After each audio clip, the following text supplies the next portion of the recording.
Nah, jadi 3 kita isi.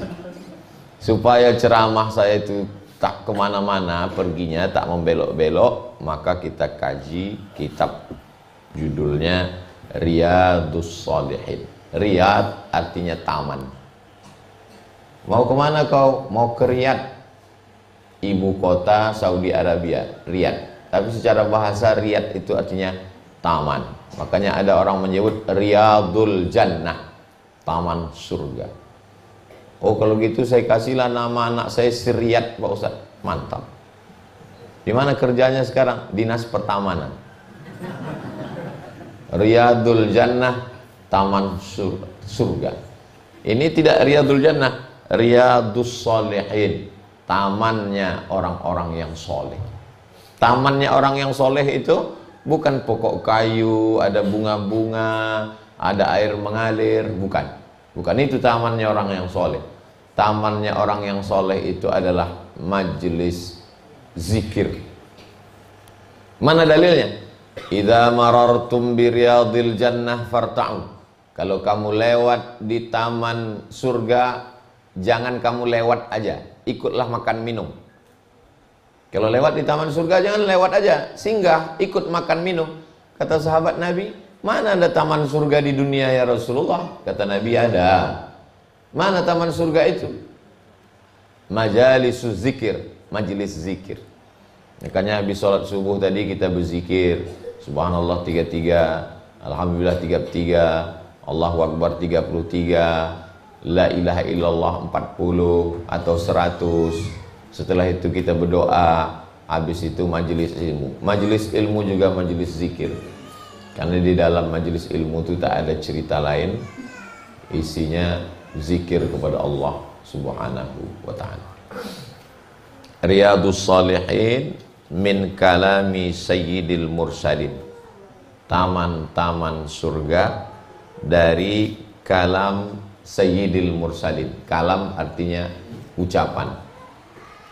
Sayyidil mursalin, pemimpin para rasul, yaitu Nabi Muhammad sallallahu alaihi wasallam. Jadi isinya adalah hadis-hadis Nabi.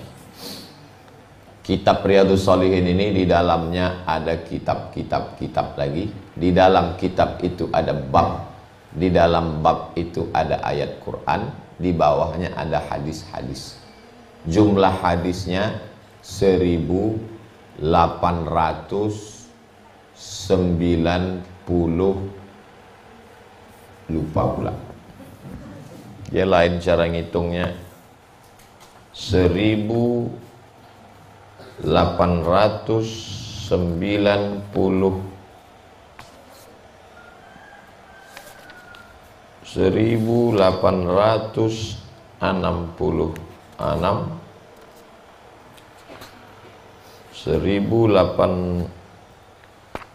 pokoknya kalau kita baca ini satu hari satu hadis 4 tahun baru selesai. 1896. Mudah ingatnya, 1896. Jadi kalau dibaca satu hari satu hadis, maka 1 tahun 360, berarti sekitar 4 tahun baru khatam. Sementara kita mengajinya di sini seminggu, sebulan sekali. 2 gendang ya. Kalau tak kitab nih khatam, saya khatam juga. Khatam pun kita insya Allah dilanjutkan oleh anak-anak kita insya Allah. Kalau khatam saya itu yang 2 di belakang itu siap melanjutkan anak-anak kecil. Kitab Riyadus Shalihin, kata Imam Syekh Nuruddin Aitir, Syekh Dr. Nuruddin Aitir, ahli hadis Taman Al-Azhar, orang Suriah, Damaskus. Kata dia, kitab yang paling bagus untuk belajar hadis tingkat awal Riyadus Shalihin. Karena dia seperti ringkasan kitab besar. Jangan kita langsung ke Sahih Bukhari 7275 hadis besar. Nah, jadi kalau anak-anak pesantren, Riyadus Shalihin dulu.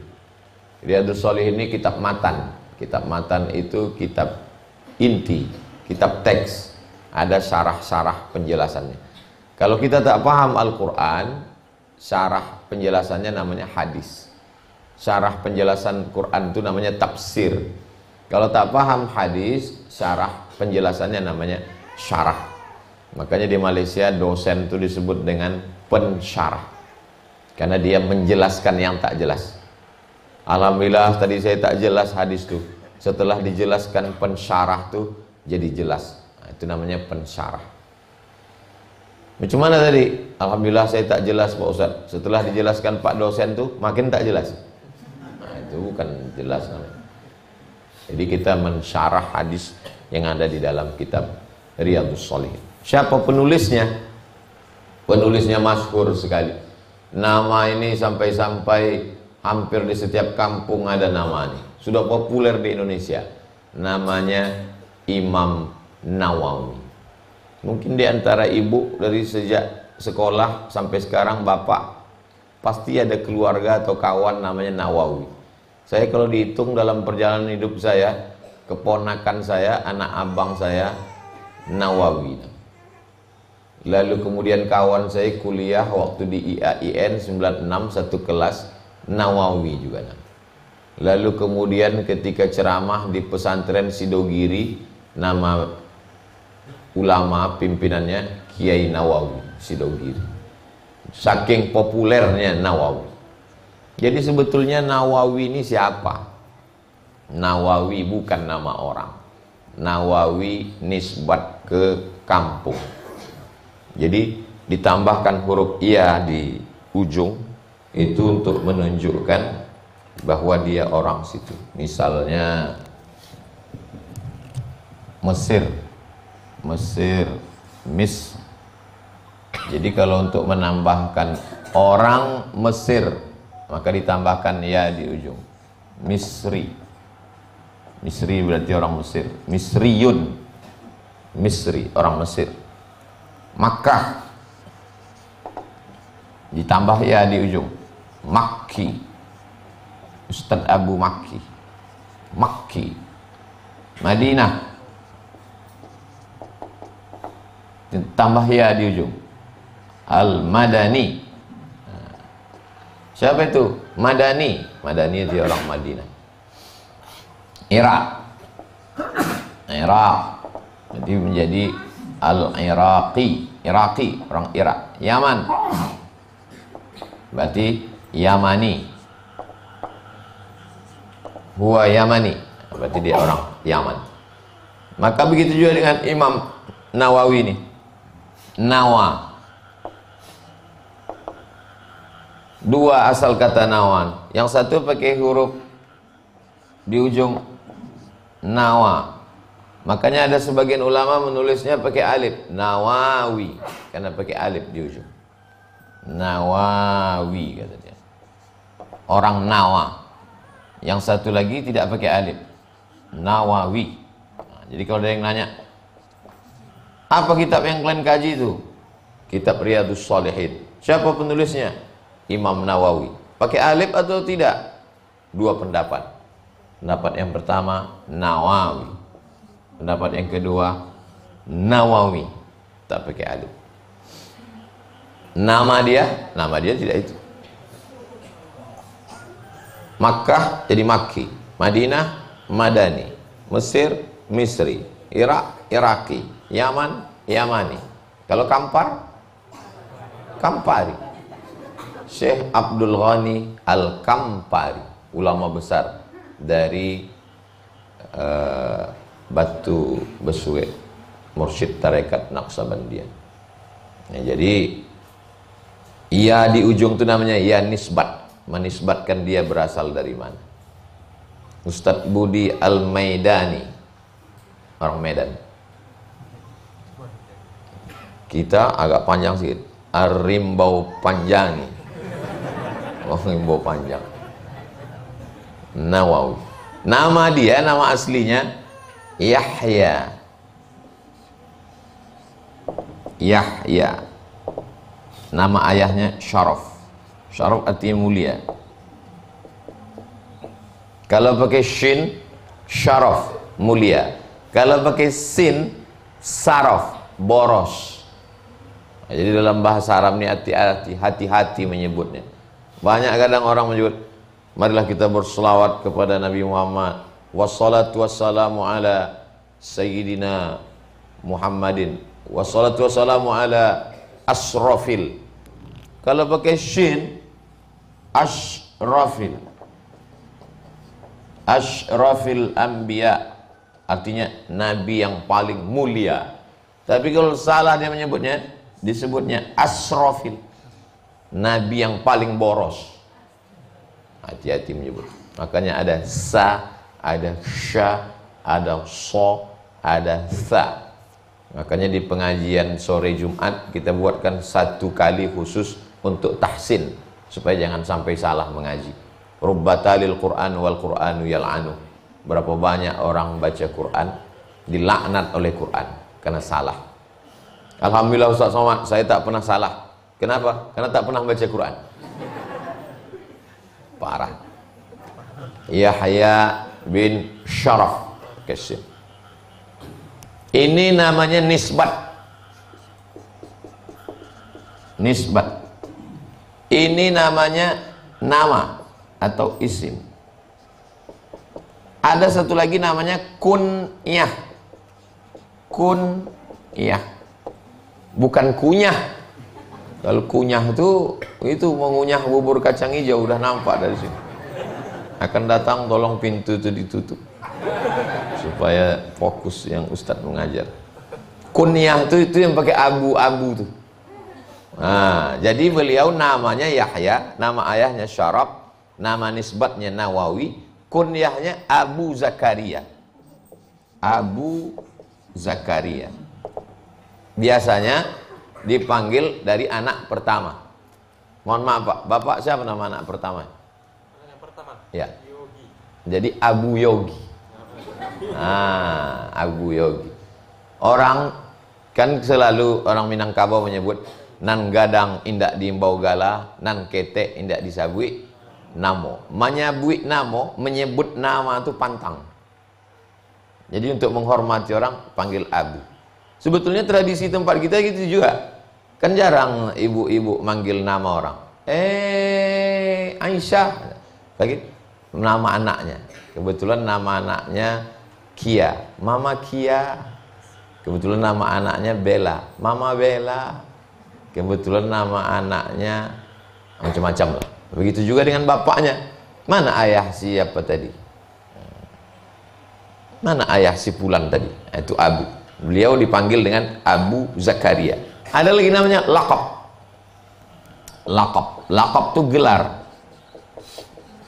Gelar dia namanya Muhyiddin. Muhyi yang menghidupkan, din agama. Muhyiddin orang yang menghidupkan agama. Jadi nama lengkap dia Al-Imam Abu Zakaria Yahya bin Syaraf An-Nawawi.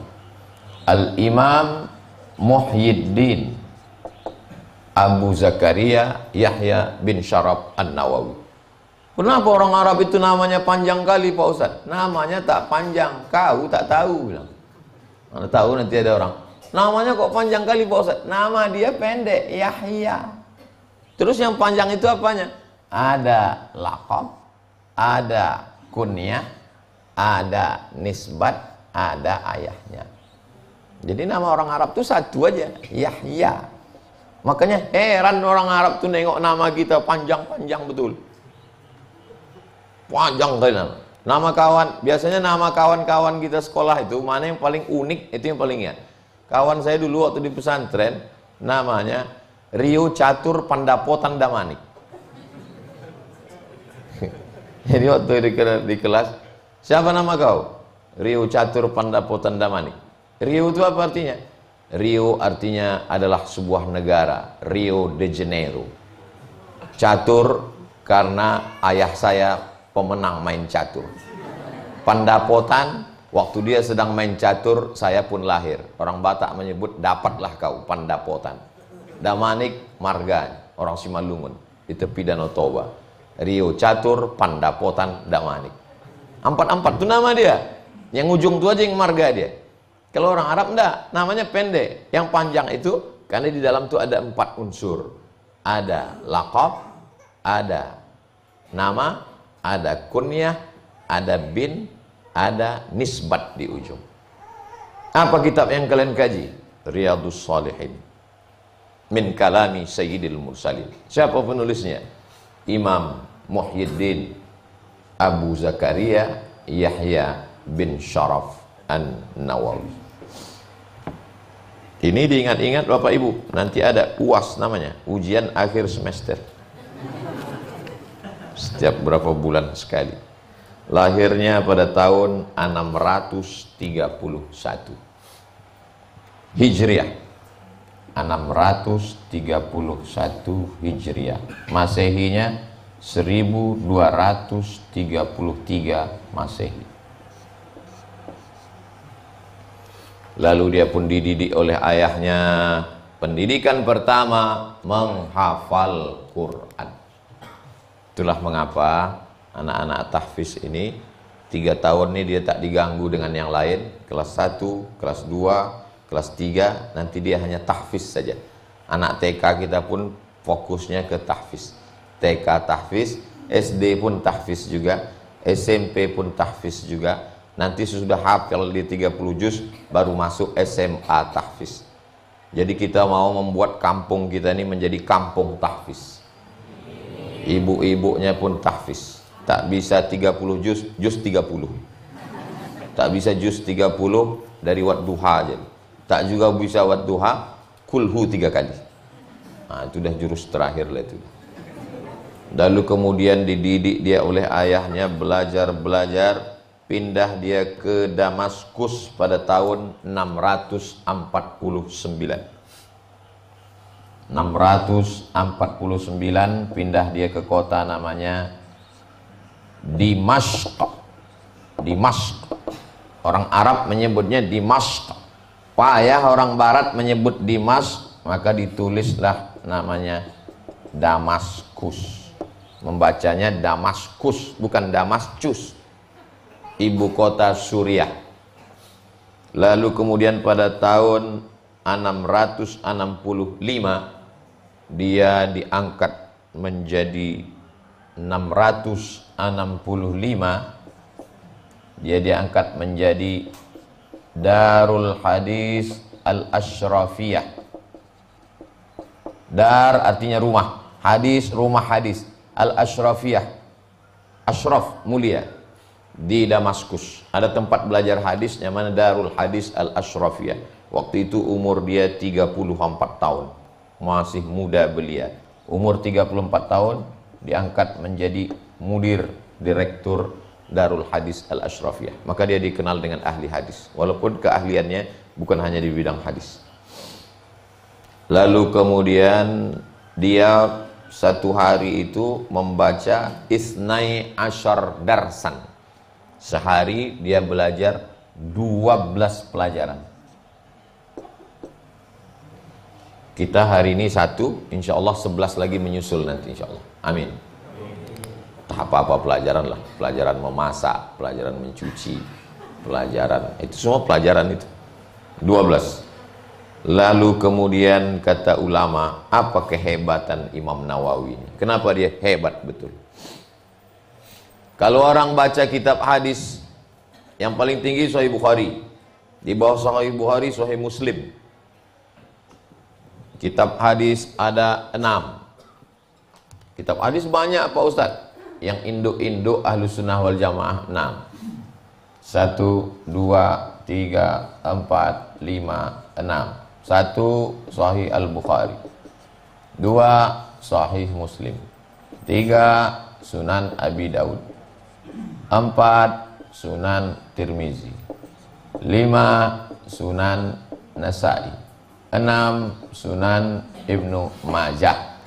Sunan kalau satu sunnah, kalau banyak sunan. Sunnah-sunnah yang disusun oleh Imam Nasai maka disebut dengan Sunan Nasai. Ada beberapa sunnah yang disusun oleh Ustadz Abdul Somad, maka disebut dengan Sunan Abdul Somad. Tidak ada hubungan dengan Sunan Kalijogo dan Sunan Bonang serta Sunan Giri. Adapun Sunan Kalijogo itu wali Allah, wali Songo yang menyebarkan Islam. Kenapa disebut Sunan? Karena kalau kita jumpa sama dia, tangan disusun tanda hormat. Kita kalau menghormati orang disusun tangan tuh gini. Disebut dengan susunan. Dihilangkan sunya jadi sunan. Nah, mana tahu nanti anak-anak ibu bertanya, mak, ya tadi di sekolah katanya ada Sunan Nasai, Sunan Tirmidzi, Sunan Ibnu Majah. Ya. Apa bedanya dengan Sunan Giri, Sunan Bonang, Sunan Kalijogo? Jangan kau tanya-tanya, nanti kau masuk neraka. Nah, kalau satu namanya sunnah, kalau banyak namanya sunan. Karena sunnah-sunnah itu disusun imam itu, maka disebut dengan Sunan Tirmidzi. Kalau Sunan Kalijogo, Sunan Bonang, Sunan Giri, Sunan Gunung Jati itu adalah orang mulia. Dulu umat Islam memuliakan wali Allah, kalau jumpa dia angkatnya tangan, maka disebut dengan sunan. Nah, ini untuk kita paham. Kalau kita baca Sahih Muslim, tak paham kita isi dalam Sahih Muslim itu, maka ada kitab syarahnya, namanya Al-Minhaj Syarah Sahih Muslim Ibnil Hajjaj, yang menulis Imam Nawawi. Imam Nawawi ini ahli hadis. Kitab hadis yang paling kecil Arba'in Nawawi. Biasanya anak-anak di pesantren suruh menghafal Arba'in. Arba'in 40. Karena isinya hadis 40 dikumpulkan Imam Nawawi. Awal belajar kitab Arba'in. Kenapa kita langsung melompat ke Riyadhus Shalihin, Ustaz? Kenapa kita tak baca Arba'in? Ini nampaknya belum subscribe. Arba'in sudah khatam. Bisa ditengok di channel YouTube. Arba'in sudah khatam. Waktu Covid kemarin, saya tak pergi-pergi, khatam Arba'in, selesai. Sekarang masuk kita ke Riyadhus Shalihin. Kitab paling kecil Arba'in, punya Imam Nawawi juga. Kalau khatam Arba'in, Riyadhus Shalihin, Imam Nawawi juga. Khatam Riyadhus Shalihin, naik ke atas Al-Azkar, Imam Nawawi juga. Orang belajar ilmu hadis, apakah ini sahih, apakah ini dhaif, apakah ini hasan, maka dibacanya kitab Imam Nawawi juga, disyarah oleh Imam Suyuti, namanya Tadribur Rawi Syarah Taqrib An-Nawawi. Orang belajar fikih, ulama besar kita, mazhab kita Syafi'i.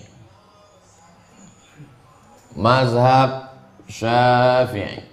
Imam Syafi'i meninggal tahun 204. Imam Syafi'i meninggal tahun 204. Mazhab Syafi'i ini berkembang, disusun ulang, direvisi, dibersihkan, dirapikan. Al-Muhadzib yang merapikan itu Imam Nawawi. Jadi Imam Nawawi ini imam yang luar biasa. Itulah mengapa namanya dipakai di Indonesia. Jadi kalau orang tanya, kenapa banyak betul nama orang Nawawi di Indonesia ini? Nawawi, imam yang hebat, yang luar biasa. Cemana kehebatannya? Udah dijelaskan Ustaz Somad kemarin. Saking panjangnya aku pun tak ingat entah apa-apa aja kata dia. Imam Nawawi ini orangnya kutu buku. Kalau datang orang bertamu ke rumahnya, di ruang tamunya itu, paksa dialihkan dulu buku. Saking kitab aja keliling, karena dia membaca buku. Idza zarahu zairun aw sa'alahu min amkinatil kutubi. Kalau datang orang berkunjung bertamu ke rumahnya, menggeser dari ruang tamu itu buku keliling. Beda sama kita. Kita bertamu ke rumah orang, di ruang tamu itu ada kalau ada kue tahu. Di ruang tamu itu ada entah bunga-bunga apa. Bertamu kita ke ruang tamu orang, banyak situ, ada pisang, ada jeruk, tapi kaca semua. Tak ada yang bisa dikunyah. Keramik dari pasar bawah. Imam Nawawi ini orangnya la ya'kulu fakihata Dimash. Dia tidak mau makan buah-buahan dari Damaskus. Ada buah semangka, ada buah melon, ditanyanya, dari mana buah semangka nih? dari Damaskus, tak mau dia makan. Kenapa? Karena di Damaskus banyak tanah wakaf. Khawatir dia buah ini tumbuh di tanah wakaf, lalu dimakannya hilang hafalannya, rusak ilmunya. Tak mau dia syubhat. Ada orang macam ini zaman sekarang? Ada. Saya pernah jumpa. Jadi kami mengundang, pergi undangan, makanlah kami di sore. Sore itu setelah Pangkalan Kerinci. Pas makan, saya begitu nampak makanan, saya makan semua. Ayamnya saya makan, kambingnya saya makan, sapinya saya makan. Saya tengok, dia makan ikan aja. Saya tanya, Bapak kenapa nggak makan ayam? Kenapa nggak makan daging, takut gatal-gatal? Kata dia, saya tak tahu entah siapa yang menyembelihnya Pak Ustaz. Dalam hati saya, aku udah habis sepiring. Tak tahu entah siapa yang menyembelih, ragu dia makan. Betul. Sekarang berapa banyak ayam yang mati di pasar itu bukan karena disembelih, mati tertimpa. Jam 5. Dan tak tahu gitu yang motong itu tak menyebut nama Allah tak tidak. Dia pun motong handphone sebelah sini. Langsung motong rokok di sini. Ya sebentar gitu. Entah menyebut bismillah tadi. Apa yakin kita ayam kita itu dipotong betul dengan syariat Islam? Nah, jadi pernah jumpa kemarin pas acara di Lombok, makanan sudah terhidang di meja makan, kami pun makan. Ada satu bapak-bapak, dia diam aja. Saya tanya, Bapak puasa? Enggak Pak Ustaz. Kenapa enggak ikut makan? Belum disuruh. Oh. Kalau menurut saya asal udah dihidangkan, hajarlah. Apalagi kan? Rupanya dia mesti disuruh dulu. Suruh itulah baru ada izin. Silakan makan Pak. Itulah maka saya tak minum dari tadi. Enggak, bukan gara-gara. Asal udah diletakkan untuk kita lah itu. Memang udah begitu. Itu namanya urf. Urf. Kalau jual beli ada ijab qabulnya. Aku beli minuman ini sebotol 5.000 tunai, aku jual, sah. Yang memegang ijab qabul itu siapa? Orang di kampung. Saya pergi ke Rokan Hulu, Pasir Pangarayan, nampak saya duku. Mantap duku nih. Sehingga kasih uang, ambil. Pas saya mau jalan, apa kata dia? Jual yo. Lalu dia bilang, beli. Karena bagi mereka, mereka berpegang ke mazhab Syafi'i. Mazhab Syafi'i itu tak sah kalau tidak ada ijab dan qabul. Jadi selama ini jual beli kita itu apa akadnya? Mu'atah. Mu'atah itu artinya simbol asal udah kita kasih duit, kita ambil barang. Waktu kita kasih duit itu artinya izin aku duit nih ku kasih ke kau. Waktu kita ambil barang itu maknanya aku pun setuju barang nih ku ambil. Apalagi kita di supermarket, mana ada akad jual beli? Ambil barang, tet, bayar. Bayar main ges, duit pun tak ada, main gesek aja lagi, gesek. Akhir bulan baru sakit kepala, utang. Nah, jadi Imam Nawawi ini orangnya warak, orang yang takut makan yang syubhat. Al halalu bayyinun, yang halal itu jelas putih. Wal haramu bayyinun, yang haram itu jelas hitam. Wa bainahuma, antara yang halal dan haram ini syubhat. Syubhat itu samar, abu-abu kata orang. Abu-abu. Yasumud dahra, Imam Nawawi puasa dahar. Ada orang puasanya sebulan 3 hari, 13, 14, 15. Namanya puasa Ayyamul Bid. Ada orang puasanya 8 hari, Senin, Kamis, Senin, Kamis, Senin, Kamis, Senin, Kamis. Namanya puasa Senin, Kamis lah. Ada orang puasanya sehari puasa, sehari makan. Sehari puasa, sehari makan. Namanya puasa Daud. Yang paling sedikit 3 hari. Namanya Ayyamul Bid. Ayyam artinya hari. Ayyam itu hari, bukan ayam. Ada lagi 8 hari. Itu namanya puasa Senin, Kamis. Ada lagi puasa 15 hari. Itu namanya puasa Daud.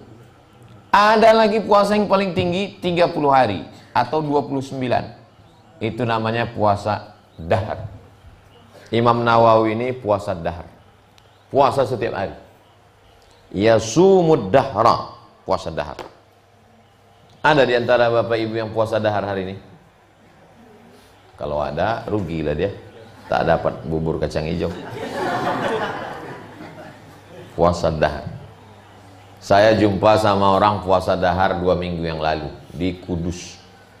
Pas kami makan semua, dia tuan rumah. Bapak tak makan? Saya puasa Pak Ustaz. Puasa apa? Hari ini kan bukan hari Senin kami. Saya puasa dahar. Sudah berapa lama? 20 tahun.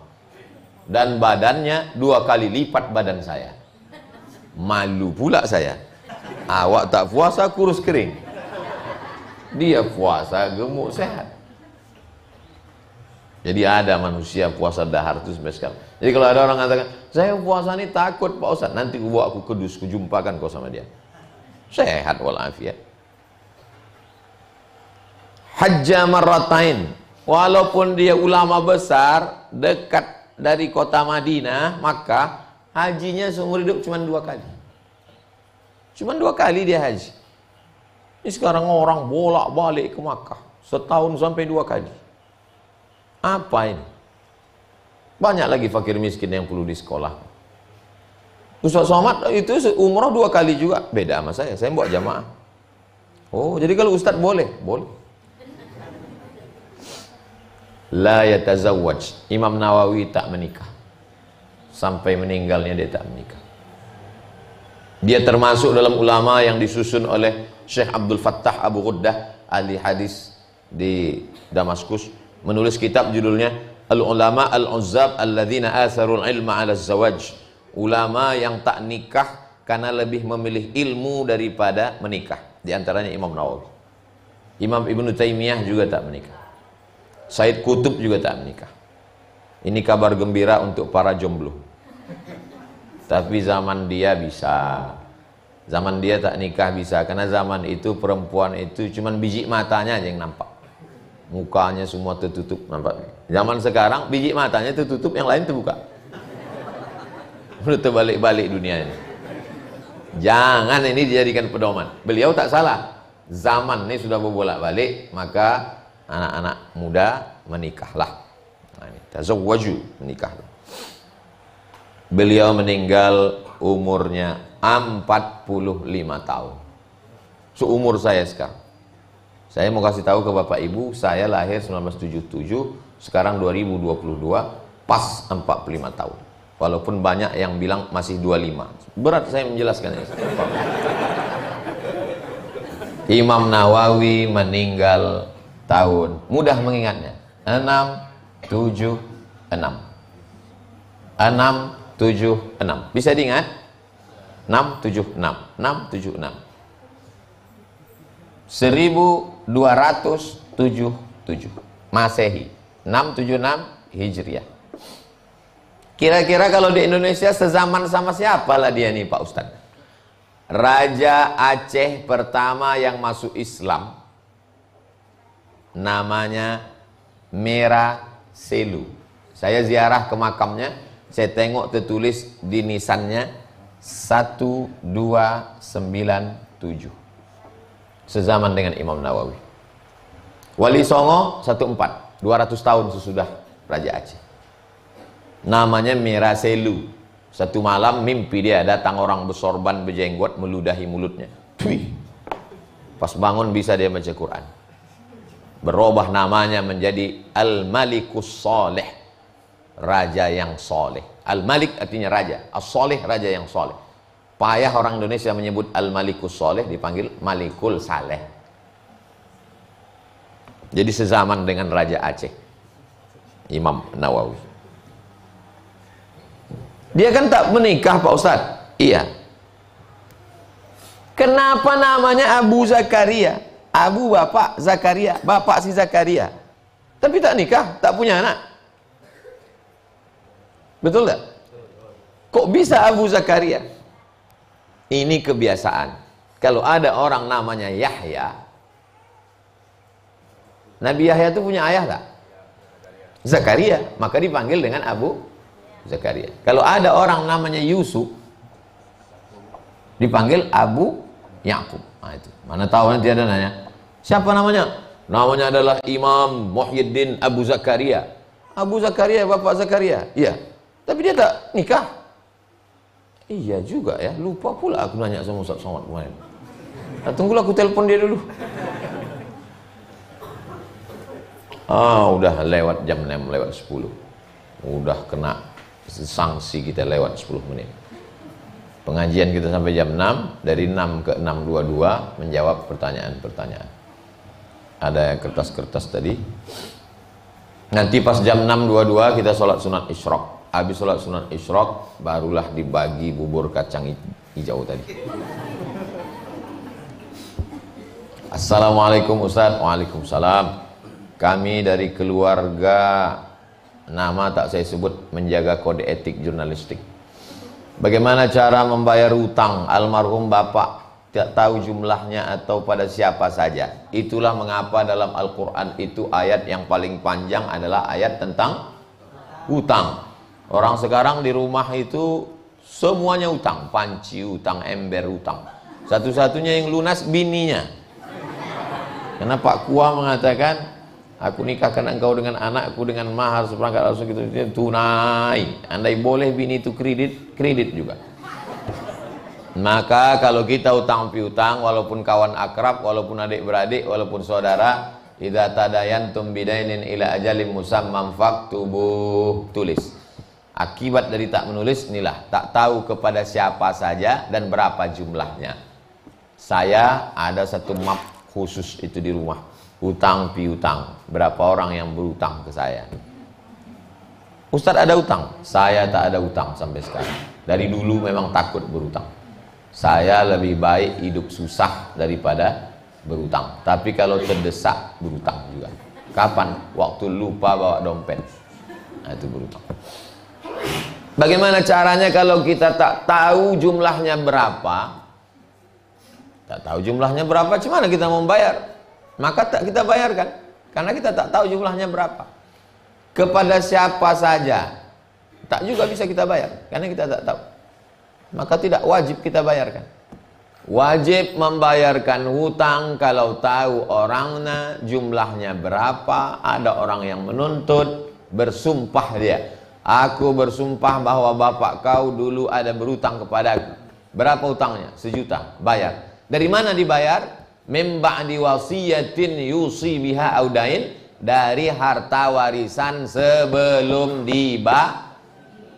Tak boleh harta warisan dibagi sebelum dikeluarkan 2. Yang pertama, bayar hutang. Yang kedua, keluarkan wasiat. Jangan bagi harta warisan sebelum dilakukan 2. Bayar hutang, keluarkan wasiat. Wasiat tak boleh lebih dari 1/3 harta. Setelah dikeluarkan wasiat, dibayarkan hutang, sisanya barulah dibagi ke ahli waris. Jelas? 2. Bagaimana cara kita sebagai istri, suami kita super sibuk? Ini menyindir saya ini.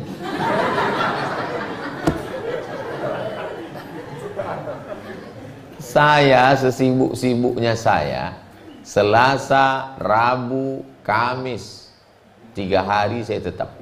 Jadi sebetulnya Rabu ini jadwal istirahat saya ini. Mestinya Rabu ini saya tidur sampai jam 9. Saya mau bersilaturahim, saya mau jumpa. Jangan sampai nanti ditanya orang, di mana kau tinggal? Di Rimbo Panjang. Jumpa kau sama Ustaz Somad. Ustaz tuh lewat mobilnya aja, kacanya pun ditutup. Nengok lubang hidungnya pun payah. Padahal orang yang ngomong gini ini pembohong.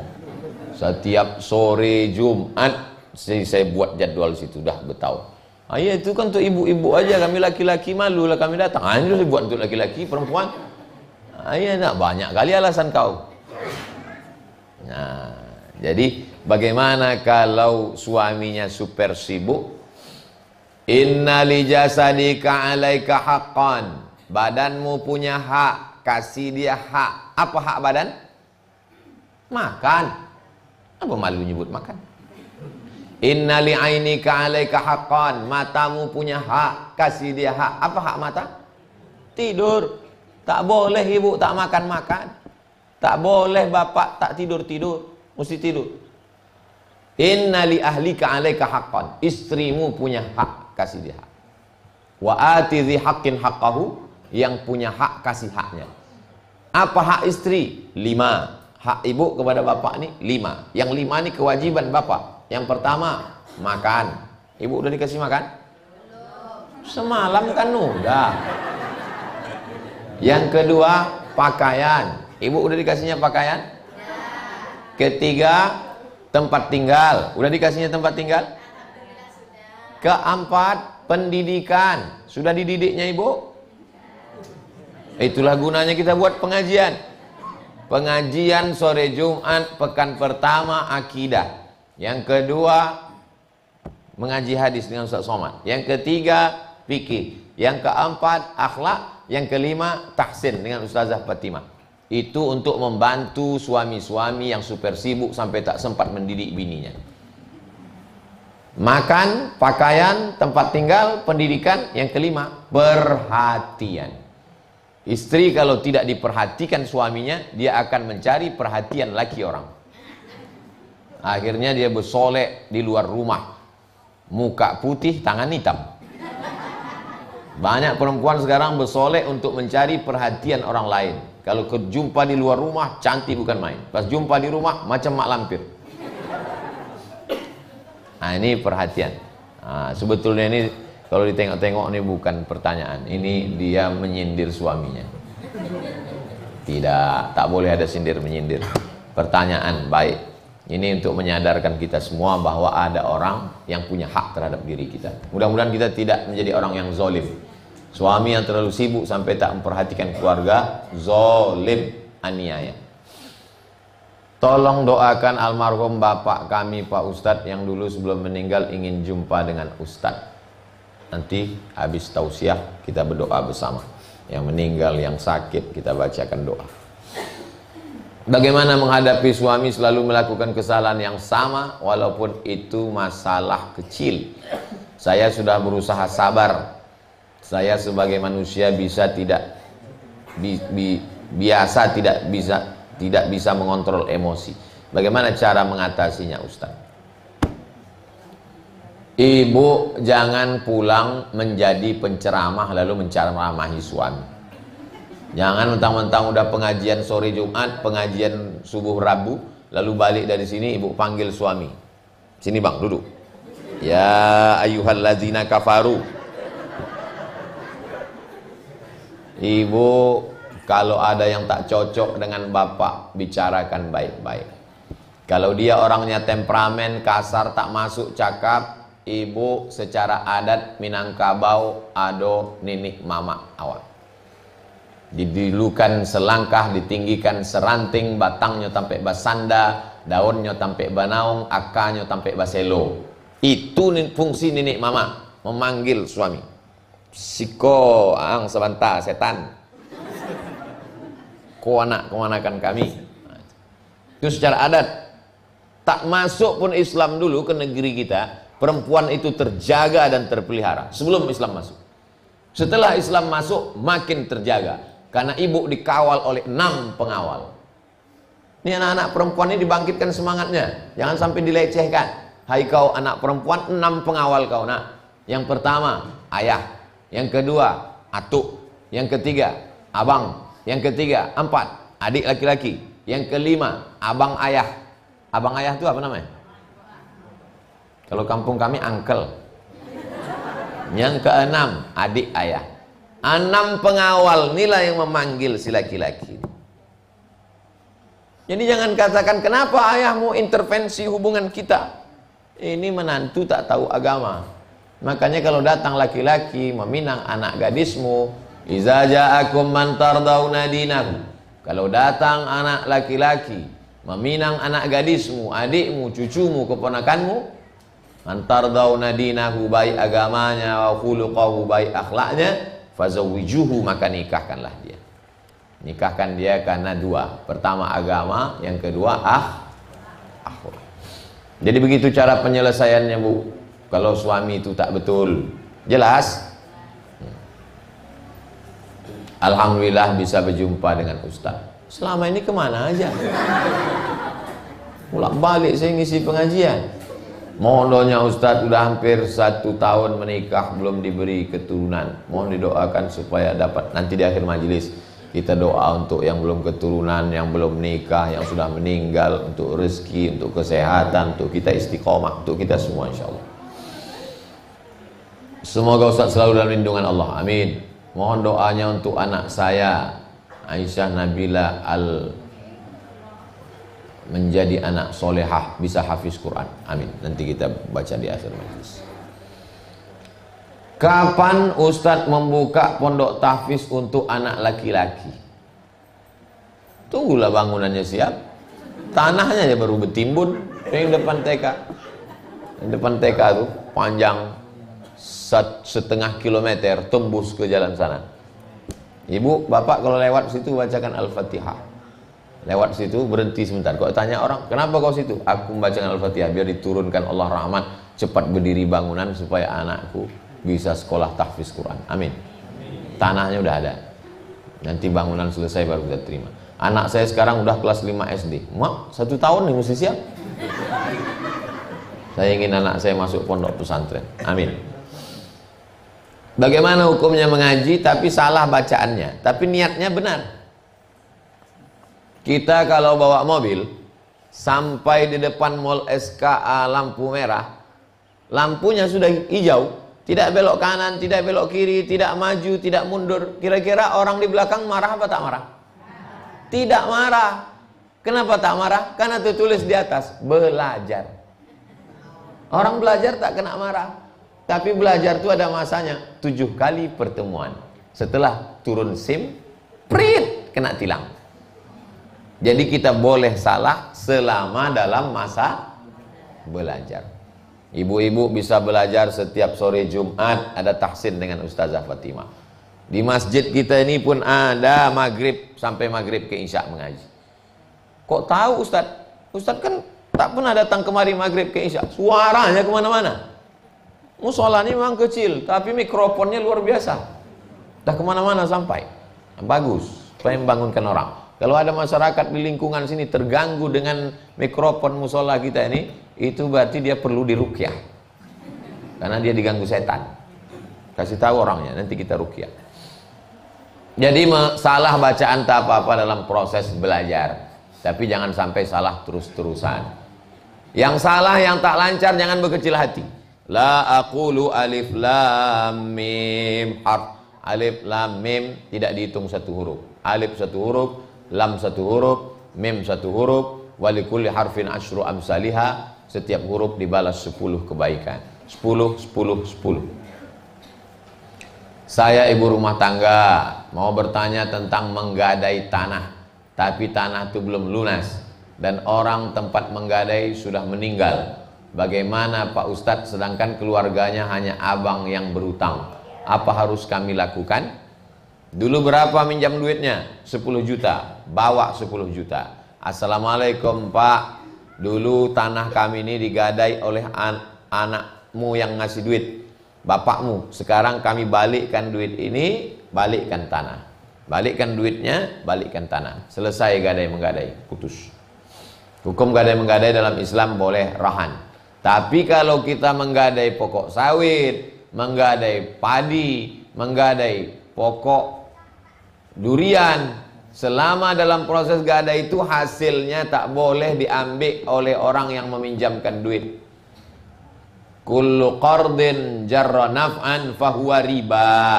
Siapa yang mengambil manfaat dari pinjaman, maka manfaatnya itu adalah riba. Sekarang gadai ini yang kaya makin kaya, yang miskin makin miskin. Sudahlah orang susah menggadaikan pokok sawitnya, hasilnya diambil. Kapan dia bisa menebusnya? Selama di tangan orang yang memberi pinjaman, maka hasilnya tetap kembali kepada yang meminjam. Sampai batas, aku gadai 1 tahun, habis 1 tahun, balikkan. Apalagi ini orangnya sudah meninggal. Tengok perjanjiannya dulu. Bagaimana hukum memberi uang kepada orang tua? Orang tua ini sudah tua. Ayalah, mana ada orang tua anak-anak? Orang tua ini udah 70-80. Sulit untuk mencari duit. Kemudian kita kasih tujuan memenuhi kebutuhannya makan. Akan tetapi kita tahu uang yang kita kasih itu justru digunakannya untuk judi. Wah, hebat juga tuh nih. Mau 70 masih sur aja dia berjudi. Bagaimana sikap kita Pak Ustadz? Jangan kasih duit. Pagi kirimkan lontong sayur, siang kasihkan ikan, malam kasih makan malam. Jangan kasih dia duit. Nanti kalau dia kasih duit berjudi. Ya, atau ini untuk makan. Kenapa tak ada duit? Nanti kau berjudi. Mati kau suul khotimah, neraka jahanam tempat kau nanti. Kata siapa itu kasar kali? Kata Ustaz Somad. Terakhir, amalan apa yang cocok untuk anak muda supaya istiqomah pada fitnah akhir zaman? Pertama, anak muda yang sudah hijrah mesti berjamaah. Berjamaah itu berkomunitas. Di Pekanbaru Riau ada namanya komunitas pemuda hijrah. Ada komunitas Masjid Raya An-Nur. Ada komunitas Forum Silaturahim Masjid Mutmainnah. Ada komunitas, macam-macam komunitas. Tanggal 13-14 bulan ini saya pergi ke perbatasan Kampar dengan Payakumbuh bersama komunitas off-road. Mobil off-road masuk ke dalam untuk membangun masjid. Tahun lalu kami berangkat membagi beras. Nampak ada tanah kosong. Tahun ini bangun masjid. Tahun depan datang lagi untuk membangun pesantren. Nah, jadi jangan sampai memisahkan diri dari komunitas. Kita di Rimbo Panjang nih buat komunitas. Jumat sore komunitas ibu-ibu pengajian Zahra. Rabu subuh pengajian bapak ibu anak-anak semua. Tapi anak muda belum ada. Buatkan komunitas anak muda. Ada grup WhatsApp-nya. Malam-malam bangunkan. Tahajud call. Assalamualaikum guys. Gimana tahajudnya? Sudah bangun? Nah, subuh. Sholat subuhnya di mana? Sholat berjamaah apa di rumah? Alhamdulillah sudah sholat subuh. Jam berapa? Jam 8. Kok bisa sholat subuh jam 8? Angkat satu koordinator untuk menelpon. Lalu kemudian gimana bacaan Qur'annya hari ini? Udah baca Qur'an atau belum? Gimana malamnya? Udah pengajian atau belum? Buat komunitas. Tidak bisa hijrah sendirian. Yang namanya hijrah ini berat. Istiqomah ini berat Pak Ustadz? Berat. Yang ringan itu istirahat. Nah, maka anak-anak muda ini dibuat komunitas. Alhamdulillah ada hadir anak-anak. Ini semua yang merekam, yang mengupload, ini anak-anak muda lah. Anak muda komunitas, anak muda semua. Nah, jadi anak-anak muda. Kalau orang tua tak perlu kita urus. Orang tua tak juga istiqomah, apalagi malaikat maut udah dekat. Masya Allah, tabarakallah. Itulah kajian kita pada subuh ini. Mudah-mudahan kita istiqomah dalam pertemuan akan datang, insya Allah. Rabu pertama, Rabu kedua, Rabu ketiga. Rabu kedua nanti mulai kita masuk kitab yang pertama, Kitabul Ma'murat, hadis yang pertama, bab yang pertama, insya Allah. Sekarang kita doakan untuk Ananda Aisyah Nabila, untuk saudara kita yang sudah menikah belum punya anak, untuk Bapak Syamsari yang meninggal dunia, untuk siapapun yang hadir di sini sesuai dengan niat baiknya. Mudah-mudahan diberikan rezeki yang berlimpah, umur panjang barokah, anak soleh dan solihah, keluarga sakinah mawaddah warahmah. Ala hazihin niyah, untuk niat yang baik ini. Al-Fatihah. A'udzubillahi minasyaitonirrajim. Bismillahirrahmanirrahim. Alhamdulillahirabbil alamin arrahmanir rahim maliki yaumiddin. Iyyaka na'budu wa iyyaka nasta'in. Ihdinas siratal mustaqim. Siratal ladzina an'amta 'alaihim ghairil maghdubi 'alaihim waladdallin. Amin. Allahumma salli ala Sayyidina Muhammad wa ala ali Sayyidina Muhammad. Assalamualaikum ya Rasulullah. Allahumma inna natawassalu ilaika bihaqqi nabiyika Muhammad sallallahu alaihi wasallam wa bisirril Fatihah. Kami bertawassul meminta memohon kepada Engkau ya Allah barakah salawat, barakah Al-Fatihah. Antu yassir lana umurana, mudahkan segala urusan kami.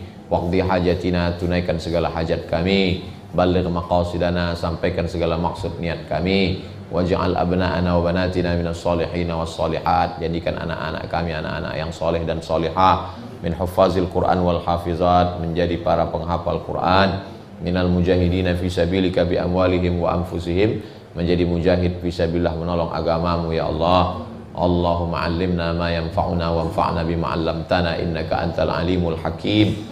Rabbana taqabbal minna innaka antas samiul alim wa tub 'alaina innaka antat tawwabur rahim. Rabbana atina fid dunya hasanah wa fil akhirati hasanah wa qina azabannar. Wa sallallahu ala sayyidina Muhammad wa ala alihi washabbihi wasallam walhamdulillahi rabbil alamin. Taqabbalallahu minkum minna wa minkum taqabbal ya karim. Usalli sunnatal isyraq pakai qaf.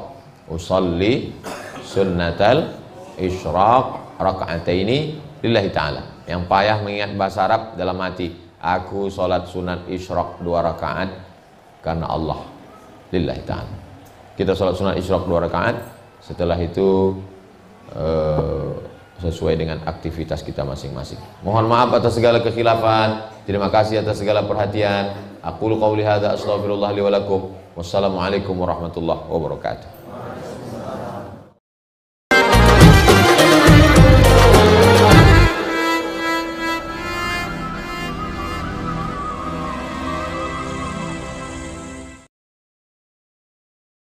Assalamualaikum warahmatullahi wabarakatuh. Jamaah dimanapun berada, saya sedang bersama dengan santri-santri penghafal Quran Pondok Pesantren Tahfiz Quran Az-Zahra.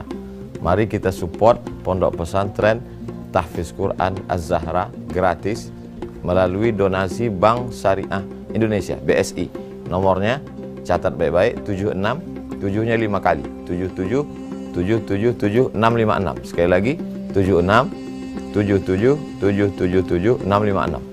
Jangan lupa hubungi kontak person berikut ini 0822 4739 5624. Sekali lagi 0822 4739 5624. Berkah selalu, ma'akalta fa'afnaita. Rezeki, uang, gaji, pendapatan yang kau belikan makanan akan busuk. Wa malabista fa'ablaita, yang dibelikan kepakaian akan lapuk. Wa mata saddaqta fa'amdaita, yang kau sedekahkan itulah yang akan kekal abadi, menjadi amal bekal untuk hari esok. Berkah selalu. Assalamualaikum warahmatullahi wabarakatuh. Az-Zahra nahnu juz